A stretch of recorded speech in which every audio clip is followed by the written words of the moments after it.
Everyone, welcome to my channel. कैसे आप सब? आशा करते आप सब बहुत अच्छे होंगे। और सुबह दूध वाले भैया दूध दे के गए थे तो उसको इसी तरह ढक के रख दिया था। फिर अभी मेरे पास टाइम मिला तो हमने फटाफट दूध गर्म किया। और ये एक गैस के नीचे हम हमेशा कपड़ा थोड़ा सा छुपा के रखते हैं, लेकिन आप लोगों को सामने आज इसलिए हमने व्लॉग में दिखाया है क्योंकि सबको लगता होगा कि ये अपने जो किचन साफ़ करने के कपड़े रखती कहाँ होंगी। तो क्या होता है ना कि एक कपड़ा हमेशा किचन गैस के नीचे रखते जो कि होता है सूखा, और जैसे ही लगता है कि थोड़ा सा प्लेटफॉर्म गंदा हुआ है तो फटाफट गैस के नीचे से निकाले और साफ़ करके उसको फिर रख देते हैं। और जब सबसे लास्ट में मेरे सारे काम हो जाते हैं तो उस कपड़े को कभी सादे पानी से कभी सर्फ के पानी से धुल के बाहर फैला देते हैं, और जैसे ही सूख जाता है तो उसको ला के फिर से गैस के नीचे रख देते हैं। इससे क्या होता है, प्लेटफॉर्म पर साफ़ सफाई रहती है।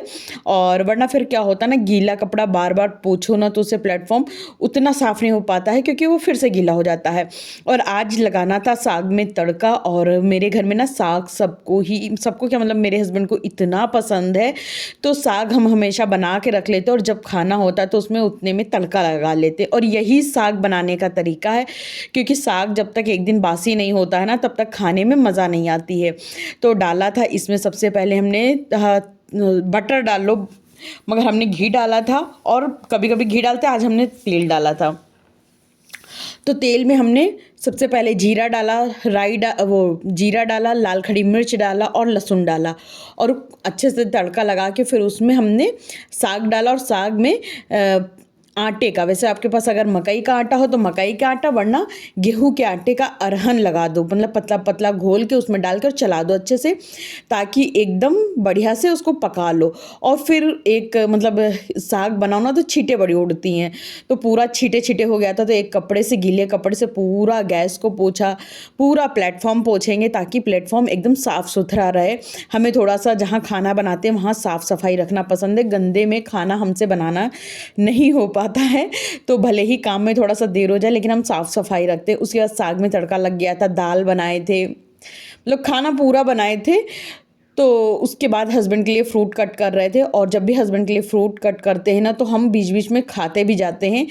और क्योंकि मेरे पास इतना टाइम नहीं रहता है कि फ़्रूट की पूरी बास्केट बना के बैठ के खाएं, तो हम जब इनके लिए फ्रूट्स काटते हैं ना तो बस उसी टाइम पे खूब अच्छे से खा लेते हैं कि 1 से 2 सेब तक की हम खा लें ताकि मेरे पेट में चले जाए। क्योंकि फ्रूट्स ले के बैठ के खाना मेरे लिए बहुत बड़ा टास्क है। जब भी हम सोचते बैठ के खाएंगे तो वैसे ही मेरा फ्रूट्स रह जाता है खाना। और हाथों हाथ हमने मूली भी छील ली थी, क्योंकि हमें मूली खाना खाने के संग में बहुत ज़्यादा पसंद है। तो मूली भी छील लिए थे, उसको मतलब खाने के पास रख दिए थे, और इधर पूरी फ्रूट चाट जैसी बना के रख देंगे ताकि जब हस्बैंड आए ना तो उनको ये बोल पकड़ा दें, तो क्योंकि उनको आते फ्रूट चाहिए होता है। और जो भी फ्रूट के छिलके हैं वो पानी में भर के रख दिए हैं, और ये पानी जाएगा पौधों में ताकि मेरे पौधे अच्छे ग्रो करें। ज़्यादा धूप नहीं आती है, थोड़ी धूप आई तो मिर्च ना सुबह डाल दिए थे धुल के सूखने के लिए। बाप रे ठंड लग रही है, ब्लॉग बनाना था ना स्वेटर बता दी कि अब तो ब्लॉग स्वेटर में ही बनने, इसलिए ज़्यादा स्वेटर कौन पहने। ये देखिए उतार के रख दिए थे। अभी आ गए हैं रूम में, मेरे सारे काम हो चुके, सोचे थोड़ी देर धूप में बैठ जाए क्या। तो ये देखिए धूप आ रही ना रूम से, तो ये खोल के यहीं बैठ जाएंगे। ये चटाई भी धुल के यहाँ पर डाली, एकदम फट गई है लेकिन धुल के यहाँ डाल दिए हैं। फिर मेरे घर में कोई आ गया था तो अब हम आपसे मिल रहे थे डायरेक्ट शाम को, क्योंकि उसके बीच में फिर हम ब्लॉग बना नहीं पाए और कर रहे थे संध्या। संध्या करने के बाद मतलब जो हम बाहर दीपक वीपक रखते हैं वो अपना काम करेंगे, और सारे दीपक बाहर रखेंगे, आगे रखेंगे, पीछे रखेंगे। बड़ा सुकून मिलता है ये दीपक जला के। आप लोग एक बार ट्राई करके देखना। हमने जब से 5 दीपक ये अपने घर में चलाना शुरू किया है तो घर में इतनी पॉजिटिविटी है, इतनी पॉजिटिविटी है, और इतना मतलब सुकून मिल रहा है अंदर ही अंदर। तो बड़ा अच्छा लग रहा है ये दीपक जला के हमें। तो हम अपना ये जो हमने ये चालू किया है ये तो हम कंटिन्यू कर रहे हैं, हमें बड़ा ही अच्छा लग रहा है। पहले हमें लगा था शायद मेरा ये टूट जाया करेगा बीच बीच में, लेकिन नहीं, ये एकदम मेरा जो चक्र है बड़े आराम से चल रहा है। अच्छा उधर का डोर बंद था तो ये जो साइड वाला डोर है इससे बाहर चले गए थे, क्योंकि मेरे हाउस हेल्पर बाहर से ही बंद करके चली गई होंगी। फिर ये दीपक बाहर लगाने आएंगे, पीछे सबसे पहले लगाते क्योंकि पीछे तुलसी जी और केले का पेड़ है तो इसलिए पहले पीछे लगाते, उसके बाद आगे जो द्वार है, एंट्रेंस है, वहाँ लगाते। फिर ये गार्डन में ना समी का पेड़ है तो एक दीपक वहाँ लगा देते हैं। और उसके बाद जो कपड़े उतारे थे ना, तो फोल्ड अभी नहीं करने का टाइम मिला था, तो सारे कपड़े फोल्ड करेंगे क्योंकि इसमें आज हमने वूलन भी खूब सारा धोया था और जो घर के डेली के कपड़े होते वो भी थे, तो खूब सारे कपड़े हो गए थे फोल्ड करने के लिए। तो आज तो फोल्ड करने में मेरी हालत ख़राब होने वाली है। तो बस ये था कि फटाफट से सारे कपड़े फोल्ड कर ले। अच्छा, वूलन वूलन एक साइड में रखते जाएंगे और जो बाकी कपड़े एक साइड में रखते जाएंगे। मेरे पास ना वूलन के कपड़े रखने के लिए इस बार तो जगह नहीं है। देखो, देखते हैं कि किस तरह से इस बार हम वूलन वाले कपड़े कैसे रखते हैं। अच्छा, जैसे भी रखेंगे आप लोगों के साथ शेयर करेंगे, क्योंकि ये प्रॉब्लम हमें लगता है बहुत ही अधिकांश घरों में होगी कि वूलन के कपड़े तो निकाल लेते हैं पर रखने की जगह समझ में नहीं आती कि रखे कहाँ। तो जो जैसा होगा आप लोगों के साथ शेयर करेंगे। अभी तो हमें खुद भी सोचना पड़ेगा कि हम अपना वूलन रखे कहाँ, क्योंकि कई बार क्या होता है कि अपन उतनी अलमारियाँ लेना नहीं चाहते हैं और हम चाहते हैं कि जो भी हमारे घर में जगह है बस उतने में ही मेरा जुगाड़ बन जाए। फिर उसके बाद इधर आ गए थे बर्तन लगाने के लिए, क्योंकि आज मेरी हाउस हेल्पर कल से छुट्टी पे थी, मतलब कल से 5 दिन के लिए नहीं आएंगी। तो हम जो भी बर्तन धुले थे उन बर्तनों को अलमारी पे सेट करेंगे। और वही है ना, बर्तन वाला काम कभी ख़त्म नहीं होता है। कुछ बर्तन अभी फिर से खाली हुए होते तो उनको वॉश करके रख देंगे। तो इससे रहता है ना कि किचन थोड़ी सी साफ़ सुथरा बनी रहती है। तो बस जब से मेरी हाउस हेल्पर गई है, बर्तन वाला काम ख़त्म होने का नाम नहीं ले रहा है। एकदम बर्तन धो धो के कचुआ गए। आप लोग सोचे कचुआ गए क्या है, बस कचुआ गए कुछ तो है। परेशान हो गए यार, हमें बर्तन धोना बिल्कुल पसंद नहीं है। लेकिन ये है कि जब मेरी हाउस हेल्पर चल जाती है ना, तो मेरी जो कढ़ाई उसकी रंगत बदल जाती है, क्योंकि फिर हम उसको खूब रगड़ते, खूब रगड़ रगड़ के एकदम साफ़ कर देते हैं ताकि कढ़ाई साफ़ सुथरी रहे। हालांकि मेरे हाउस हेल्पर जब घर पे रहती तो भी हम बीच बीच में कढ़ाई रगड़ते रहते हैं।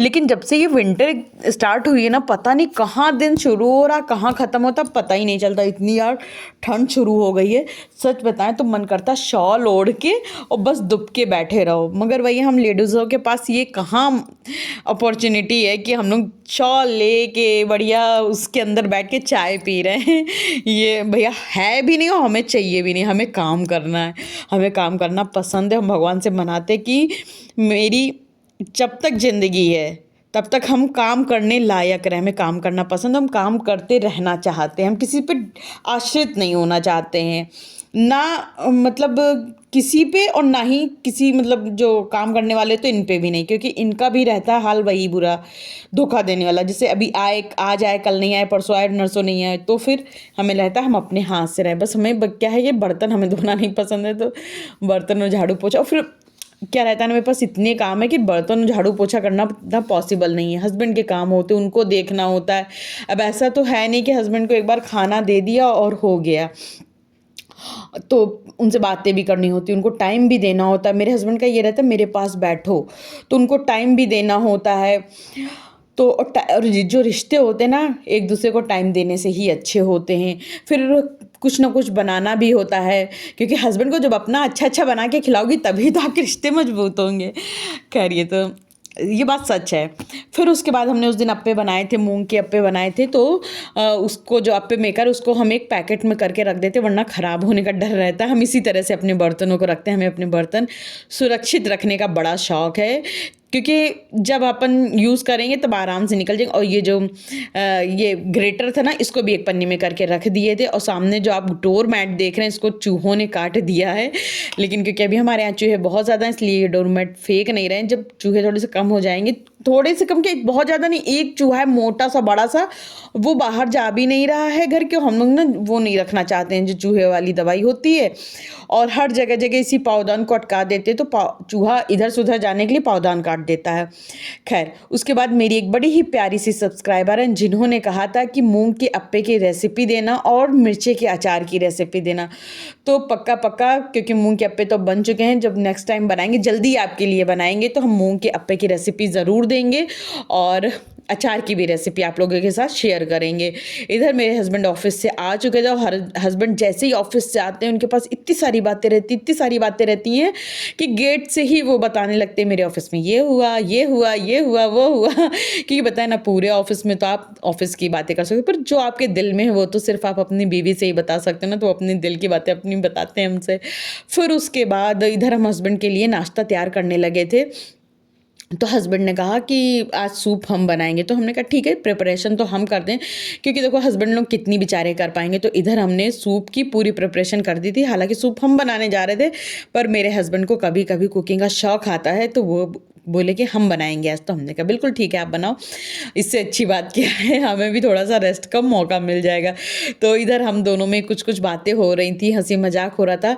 तो इस तरह से देखिए, हस्बैंड वाइफ का जो ऐसा रिश्ता होता है ना, ये बड़ा ही नाजुक भी होता है और सबसे ज़्यादा मजबूत भी यही रिश्ता होता है। तो जो नाजुक और मजबूत रिश्तों की डोर है, तो इसको बहुत ही समझदारी और पेशेंस के साथ इसको निभाना पड़ता है। कई बारी हम एक दूसरे से नाराज़ हो जाते हैं, तो एक दूसरे को मनाना पड़ता है और बहुत सारी चीज़ें रहती है। अगर कभी आप पूछोगे कि मेरी हम दोनों की इतनी अच्छी कैसे बन जाती है, तो इसके बारे में आप लोगों से हम ज़रूर शेयर करेंगे।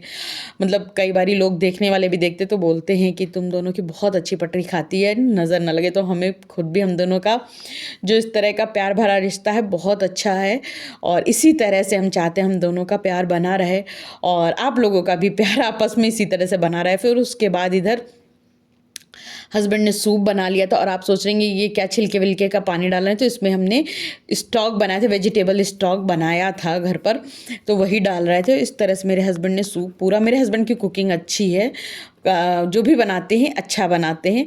तो इस तरह से उन्होंने कुकिंग कर रहे थे और उनको हम बताते जा रहे थे कि ये इस तरह से डालो तो व्लॉग में आएगा। अच्छा, मेरे हस्बैंड भी बोलते हैं हम सूप बनाने जा रहे हैं, व्लॉग बना लेना।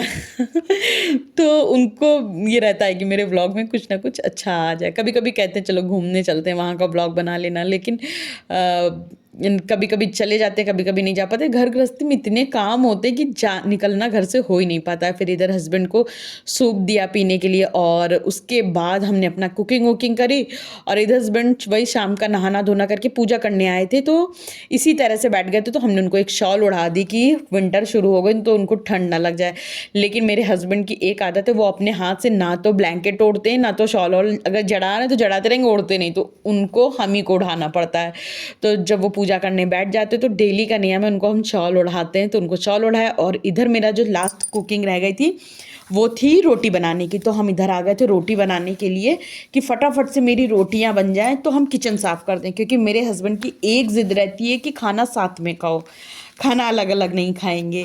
तो मेरे भी घर में यही होता था कि मेरे घर में बहू और ससुर और सास ये वाला कोई रिश्ता नहीं चलता है। मेरे पापा और मम्मी दोनों का ही कहना है कि खाना सारे मेंबर को एक साथ खाना चाहिए।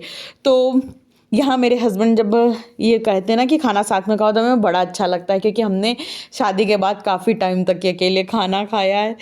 तो हम, मेरी आदत थी सबके साथ खाना खाने की, लेकिन यहाँ पे मतलब ये नियम था ना कि बहुएं बाद में खाती, तो फिर हमने काफ़ी टाइम तक कि अकेले खाना खाया है। लेकिन अब मेरे हस्बैंड बोलते नहीं, खाना साथ में खाया करो, तो अब हम साथ में खाना खाते हैं और मन भी खुश हो जाता है, चलो मेरे हमको कोई कहने वाला तो है मेरे साथ में खाना खाओ। खैर ये सब तो लाइफ के पार्ट है। और इधर हमने दाल बनाई थी, मूली की भाजी बनाई थी, और सुबह का रखा हुआ है सरसों का साग। तो उसको तो मेरे हस्बैंड ज़रूर खाएंगे, कि मेरे हस्बैंड को आज सरसों का साग इतना पसंद आया, इतना पसंद आया। वैसे उनको साग पसंद भी है, लेकिन आज बोल रहे थे बहुत बढ़िया बना, तो उनको बहुत अच्छा लगा था। और दाल बनाए थे, दाल फ्राई, क्योंकि आज मेरा ना दाल फ्राई कई दिन से खाने का मन था। तो बहुत अच्छे से तो दाल फ्राई नहीं किए थे, बस ऐसे ही हल्का सा प्याज डाल के दाल फ्राई हल्की सी कर दिए थे, कि थोड़ा सा एक दाल फ्राई का टेस्ट आ सके। क्योंकि काम जब इतना ज़्यादा होता है ना, तो अपने मन की सबसे कम हो पाती है, बाकी अपने हस्बैंड के लिए करो, इसके लिए करो, उसके लिए करो में ही टाइम निकल जाता है। और इधर थोड़ा सा हस्बैंड के लिए काट रहे थे प्याज, क्योंकि मतलब सलाद भी काट देते हैं कभी कभी, और दाल में डाल दिए थे हल्का सा घी। घी डालने के बाद दाल का जो टेस्ट होता है ना, वो काफ़ी अच्छा हो जाता है। और इधर हल्का सा थोड़ा सा रखे थे राइस, और ये थी आज की हमारी थाली। इसी के साथ हम अपने व्लॉग का एंड यहीं करेंगे दोस्तों। अगर मेरा ये व्लॉग आप लोगों को थोड़ा भी अच्छा लगा हो, लाइक शेयर सब्सक्राइब करना बिल्कुल भी मत भूलिएगा। Bye bye.